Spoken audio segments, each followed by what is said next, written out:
Ed Speleers says goodbye to Stephen Bonnet, Outlander's resident seafaring psychopath. Plus, why he wishes the show followed the books more closely. Outlander's Ed Speleers was on a beach vacation with his family when the show's second assistant director called, asking him to come in for a prosthetic fitting. "I thought, what are you going to give me?" "And it was bullet wounds," he says. "Okay, sounds jazzy. I thought maybe in the arm or the leg, or who knows. Being Outlander it could be in a slightly more precarious position. But, it ended up being between the eyes." When it sunk in that this season would mark the end for his character, sadistic pirate Stephen Bonnet, Speleers was pretty upset. "My beer dropped to the sand when I realized I was now going to be unemployed," he tells me over the phone, only half joking. For the past 2 seasons, Speleers has played the seafaring psychopath who raped Brianna Fraser and terrorized her family, but Bonnet could only outrun fate for so long.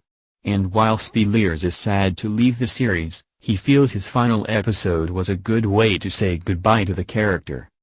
"It was a way of seeing him off properly," he says. Here, the actor opens up about filming Bonnet's death scene, reflects on whether Brianna's shot was a murder or a mercy killing, and shares some thoughts on the changes between the Outlander TV show and the books that inspired it. A pirate who is afraid of drowning is such an interesting idea for a character. Tell me about his fear of the sea. I mean, it's palpable, isn't it? This notion of his deep-seated fear of drowning. He was treated quite poorly as a child.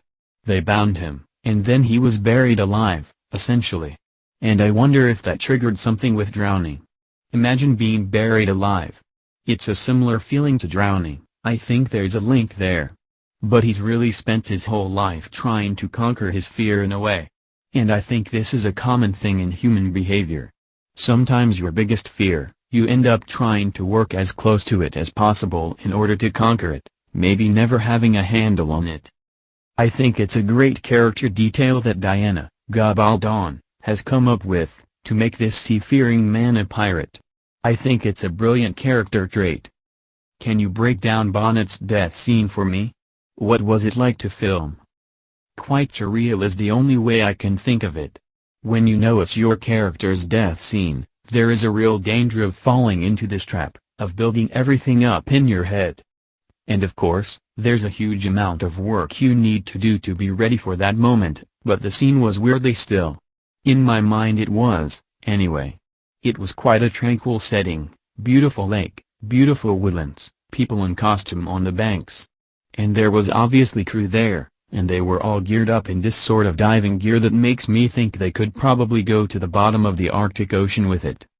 But the moment when the camera went on, it was very surreal. It was almost like I was oblivious to anybody else being there. It was a very calming moment. And then it was over so quickly. You spend all day thinking about it, and actually get to it and it's over before you know it. I just went into my own little world. And that sort of was sober, more than anything. It was almost weirdly calming, out there. It was very strange.